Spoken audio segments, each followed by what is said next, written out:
दोस्तों, जैसे मैंने आपसे कहा था, इस मॉनसून में छाते से ज्यादा खाते की जरूरत है। एक डीमैट ट्रेडिंग अकाउंट आईपीओ को अप्लाई करने के लिए, क्योंकि आईपीओ की मानो बारिश लग चुकी है। दोस्तों, अभी रिसेंटली जितने भी आईपीओ आके गए हैं, मोस्ट ऑफ द आईपीओ का मैंने रिव्यू किया है। तो आप सभी लोगों से अनुरोध है कि जिन जिन को आईपीओ मिले हैं, कमेंट बॉक्स में मुझे लिखे कि कौन सा आईपीओ आपको मिला है और कितना लिस्टिंग गेन आपने बुक किया है या फिर उसे होल्ड किया है।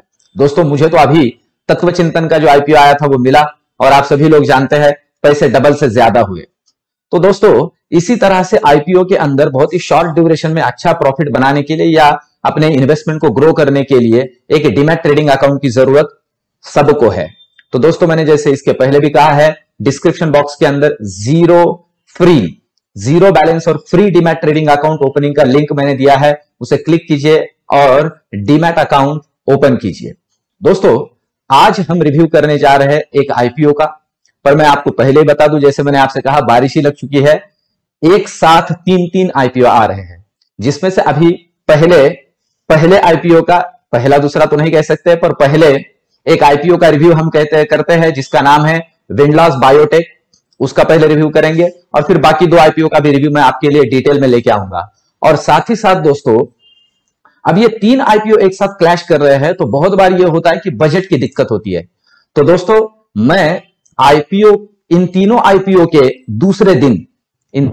के दूसरे दिन सब्सक्रिप्शन के एक ओवरऑल रिव्यू लेके आऊंगा। इन तीनों आईपीओ में से हम किसे प्रायोरिटी दे सकते हैं, अगर किसी के पास किल्लत है थोड़ी, किसी एक ही आईपीओ को अप्लाई करने की, जिनके पास फाइनेंशियल स्ट्रेंथ है वगैरह वगैरह, उनके लिए मैं लेके आऊंगा कि इन तीनों में से किसे प्रेफर किया जाए। पर अभी डिटेल में हम रिव्यू करते हैं एक एक आईपीओ का, जिसमें सबसे पहले विंडलास बायोटेक का करते हैं 5 अलग अलग लेवल पे। जिसमें सबसे पहला देखते हैं कंपनी की हिस्ट्री और स्ट्रक्चर, फिर देखते हैं कंपनी का बिजनेस और प्रोडक्ट क्या है, फिर देखेंगे ओवरऑल कंपनी के फाइनेंशियल्स किस तरह से है, और फिर देखेंगे इस आईपीओ के सारे डिटेल्स, कौन सी डेट इंपॉर्टेंट है, और फिर जानेंगे दोस्तों अभी इस कंपनी का ग्रे मार्केट प्रीमियम कितना चल रहा है, और सबसे आखिर में देखेंगे मेरा ओपिनियन। तो दोस्तों, आखिर तक बने रहिए, मैं आखिर में आपको बताऊंगा मेरा ओपिनियन कि इस आईपीओ को आप प्रेफर कर सकते हो या करना चाहिए या नहीं करना चाहिए।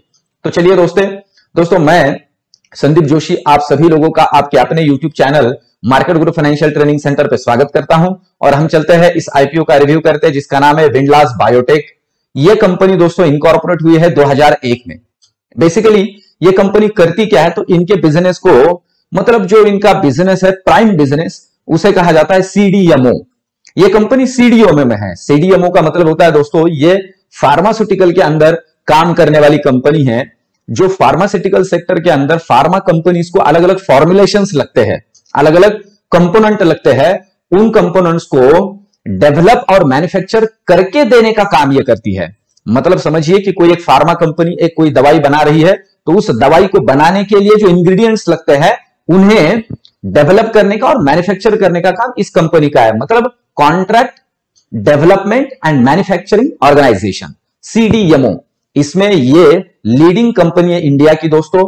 इसके अलावा अगर इस कंपनी का ओवरऑल स्ट्रक्चर हम ध्यान में ले, तो कंपनी का देहरादून के अंदर मैन्युफैक्चरिंग प्लांट है, जिसका कैपेसिटी अगर हम देखें तो नियर अबाउट 7063 मिलियन टैबलेट या कैप्सूल, जिन्हें हम कह सकते हैं एट ए टाइम, ये प्रोड्यूस कर सकते हैं।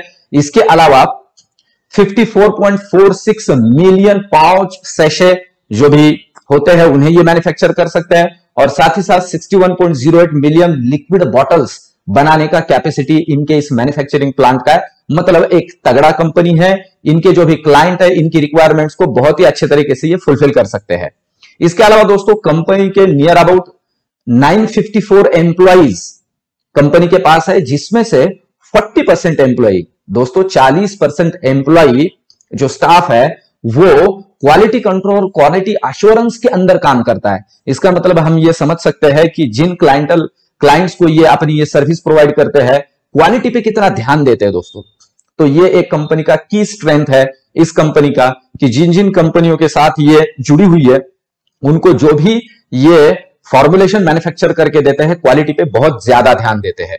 इसके अलावा दोस्तों, अब जानते हैं इस कंपनी के ओवरऑल बिजनेस और प्रोडक्ट के बारे में।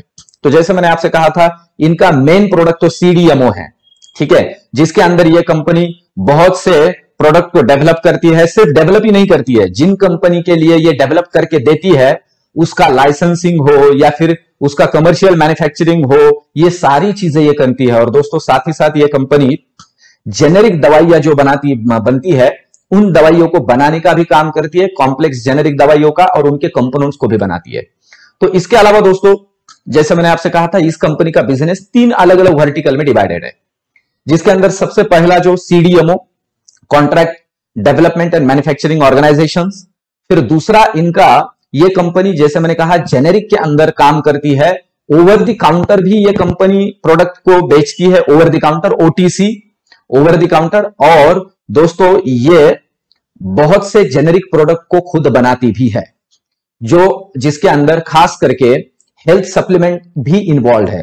तो आज के डेट में हम जान सकते हैं और ध्यान में भी ले सकते हैं दोस्तों, हेल्थ सप्लीमेंट का बहुत ज्यादा अवेयरनेस हो रहा है ड्यू टू कोरोना वगैरह, कि हेल्थ सप्लीमेंट बहुत जरूरी है, क्योंकि बहुत से इंग्रेडिएंट्स वैसे भी हम जो खाना खा रहे हैं उसमें से अंदर नहीं जा रहे, हेल्थ सप्लीमेंट की बहुत ज्यादा जरूरत है। तो ये भी इसका एक की स्ट्रेंथ है इस कंपनी का। इसके अलावा दोस्तों ये कंपनी एक्सपोर्ट भी करती है, तो ये जो इंटरनेशनल प्रेजेंस है वो भी इस कंपनी का है। इस तरह से इस कंपनी का ओवरऑल स्ट्रक्चर है दोस्तों। इसके अलावा इस कंपनी के अगर क्लाइंट की बात की जाए तो अच्छे अच्छे क्लाइंट इस कंपनी के पास। आप सारे नियर अबाउट कंपनियों के नाम जानते हो, जिसके अंदर फाइजर है, फिर सनोफी इंडिया है, कैडिला हेल्थ केयर है, इसके बाद में इमाकेयर फार्मास्यूटिकल है, एरिस लाइफ साइंस है दोस्तों, फिर इंस्टा फार्मास्यूटिकल्स है, फिर इसके अलावा सिस्टोपिक लेबोरेटरीज है। इस तरह के अच्छे अच्छे क्लाइंट इस कंपनी के पास है। और दोस्तों ये कंपनी नियर अबाउट 14 स्टेट्स के अंदर इनके प्रोडक्ट्स को सप्लाई करने का काम करती है। तो ओवरऑल कंपनी का जो स्ट्रेंथ है, जो कंपनी का ओवरऑल मैन्युफैक्चरिंग स्ट्रेंथ है और क्लाइंटल बेस भी है, वो भी बहुत ही तगड़ा है और कंपनी का काम भी बहुत अच्छा है दोस्तों। ये कंपनी का काम यहां से आगे ग्रो ही करता जाएगा, क्योंकि इसकी बहुत ज्यादा जरूरत है फार्मास्यूटिकल कंपनीज को भी, क्योंकि उन कंपनियों को इतना बड़ा तामझाम, इतना बड़ा मैन्युफैक्चरिंग यूनिट खुद को खड़ा करना और ये सारा करना उतना पॉसिबल नहीं होता है। तो वो एक तरह से हम कह सकते हैं कि आउटसोर्सिंग का काम करते हैं, कि उनको लगने वाले कंपोनेंट को डेवलप करने के लिए किसी को देते हैं। तो ये कॉन्ट्रैक्ट डेवलपमेंट के अंदर काम करते हैं दोस्तों, और ये इस कंपनी का बहुत ही अच्छा स्ट्रेंथ है दोस्तों। इसके अलावा अगर हम कंपनी की फाइनेंशियल्स की बात करें तो 2018 में कंपनी के टोटल असेट्स 290 करोड़ थे, 2019 में वो 298 करोड़ हुए, फिर 2020 में 338 करोड़ हुए, और फिर 2021 में अभी तक 316 करोड़ है। इसके अलावा टोटल रेवेन्यू की अगर बात की जाए तो 357 करोड़ 2018 में था, फिर 312 2019 में हुआ, फिर 331 2020 के अंदर हुआ, और 323 करोड़ अभी 6 महीने तक का 2021 के अंदर इस कंपनी का टोटल रेवेन्यू है। और अगर प्रॉफिट आफ्टर टैक्स की बात की जाए तो ओवरऑल कंपनी का 2018 के अंदर 11.20 लाख का 11 करोड़ 20 लाख का प्रॉफिट है, फिर 2019 के अंदर यही नियर अबाउट 64 करोड़ है, फिर 2020 के अंदर ये 16.21 करोड़ हुआ है, और 2021 के अंदर 6 महीने तक अभी 9.77 करोड़ नियर अबाउट इस कंपनी का ओवरऑल प्रॉफिट है। इसके अलावा दोस्तों इस कंपनी का डेट टू इक्विटी रेशियो 0.10% है, मतलब ठीक ठाक ही है। अब दोस्तों अगर इस कंपनी के आईपीओ के डिटेल्स की बात की जाए कि कौन कौन से इंपॉर्टेंट डेट्स इस आईपीओ के हैं, तो 4 अगस्त को जैसे मैंने कहा ये आईपीओ ओपन होता है, और इसके साथ और 2 आईपीओ ओपन हो रहे हैं। 6 अगस्त को दोस्तों ये आईपीओ क्लोज हो जाएगा। इस आईपीओ का प्राइस बैंड 448 रुपए से लेकर 460 रुपए का है। 460 रुपए से ही हमें इसे बिड करना है, जो मैक्सिमम रेट है उससे बिड करना है। और एक बात मैं यहां और जोड़ दूं दोस्तों, ये आईपीओ कंपल्सरीली पॉसिबिलिटी बहुत ज्यादा है कि ये आईपीओ ओवर सब्सक्राइब होगा ही होगा, तो 1 लॉट के लिए ही बिड करना है दोस्तों। 30 शेयर्स का 1 लॉट है, इसका मतलब है मिनिमम इन्वेस्टमेंट हो जाता है 13,800 रुपए। दोस्तों अगर और इंपॉर्टेंट डेट्स की बात की जाए तो अलॉटमेंट इस आईपीओ का होने वाला है 11 अगस्त को। उस दिन पता चलेगा शेयर मिले हैं नहीं मिले हैं, और जिन्हें मिले हैं और जिन्हें नहीं मिले हैं उनके डीमैट, उनके बैंक अकाउंट में उनका पैसा जमा हो जाएगा 12 अगस्त को, जो कि रिफंड का डेट है, और क्रेडिट हो जाएगा जिन्हें जिन्हें मिले उनके डीमैट अकाउंट में 13 अगस्त को। दोस्तों इसके अलावा ये आईपीओ लिस्ट होगा 17 अगस्त को टेंटेटिवली। ये डेट्स टेंटेटिवली होते हैं, ये आगे पीछे हो सकते हैं। और दोस्तों इस तरह से 13,800 मिनिमम इन्वेस्टमेंट और मैक्सिमम इस आईपीओ के अंदर 1,93,200 इन्वेस्टमेंट आप कर सकते हो। अब दोस्तों इस आईपीओ के ग्रे मार्केट प्रीमियम की अगर बात करें तो वो अभी जब मैं ये वीडियो बना रहा हूं 31 जुलाई को, तो ये है 150 रुपए। पर मैं इसमें एक बात आपसे कहूं कि ये वोलाटाइल होता रहेगा। अभी 4 अगस्त की बात है, तो तब तक इसमें आगे पीछे ये हो सकता है। पर ग्रे मार्केट प्रीमियम अभी का तो ठीक ठाक दिखा रहा है। मोर देन 25% प्रॉफिट तो इसके अंदर जनरेट होने की प्रोबेबिलिटी अभी दिख रही है। फिर दोस्तों आखिर में मैं अगर मेरे ओपिनियन की बात करूं, तो मैं फिर से वही बात आपसे कहूंगा कि ये जो आईपीओ है पर्टिकुलरली, इसे लिस्टिंग गेन के पॉइंट ऑफ व्यू से और आगे भी मिड टू लॉन्ग टर्म के लिए होल्ड करना कोई गलत बात नहीं है, या फिर आप ये कर सकते हो। पर इन 3 आईपीओ में किसे ज्यादा प्रेफरेंस देना है, इसके लिए एक सेपरेट वीडियो मैं 5 अगस्त को लेके आऊंगा दोस्तों।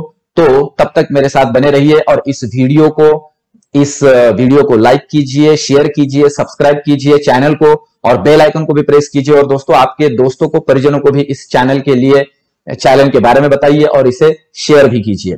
तो दोस्तों मिलते हैं अगले वीडियो में, तब तक के लिए धन्यवाद।